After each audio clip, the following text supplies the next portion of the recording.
Hi, I'm Dr. Raj. One of the things I get patients referred for treatment is recurrent urinary tract infections. So these patients have been having infections over and over. So they try one antibiotic, get better, shortly after they get another infection needing an antibiotic.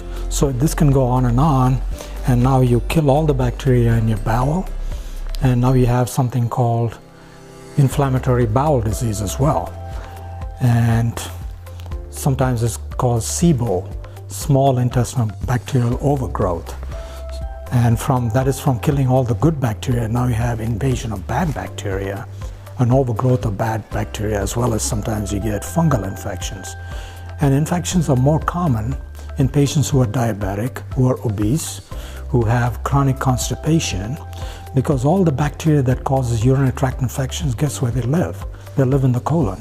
So there's a definite relationship between colon bacteria and urinary tract infections. So I pay very much attention to overall health, because if the patient is healthy, chances are you should not be getting any urinary tract infections. Another reason for urinary tract infections is opiate or drug use. When you use pain medication, it typically causes constipation, urinary retention, or both. So the more pain medication you take, the more fecal retention you have. So you never empty your bowel very well. And eventually, you're going to have problems not only related to constipation, but urinary retention and urinary tract infections. So sometimes urinary tract infections are not that easy to clear, because unless you take care of the whole patient and take care of all the things causing infections, you're going to be chasing your tail, giving them all kinds of antibiotics back and forth, and the patient keeps coming back and you get frustrated. So the common things, as a urologist, I got to make sure the urinary tract or the plumbing from the kidneys down is all intact.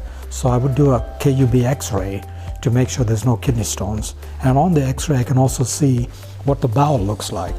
So normally, the bowel should not have a lot of feces from the cecum, which is down here, up to the hepatic flexure, transverse colon, descending colon, and the sigmoid colon.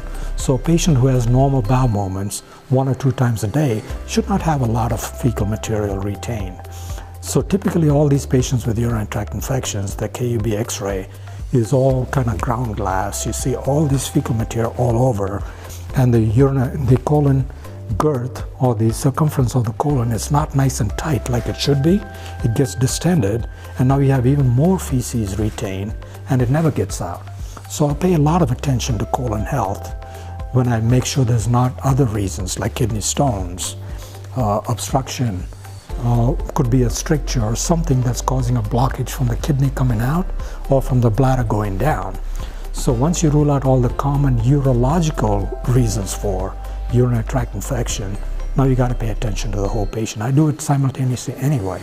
So it's important to take care of infections quickly, find the cause, and go after the cause.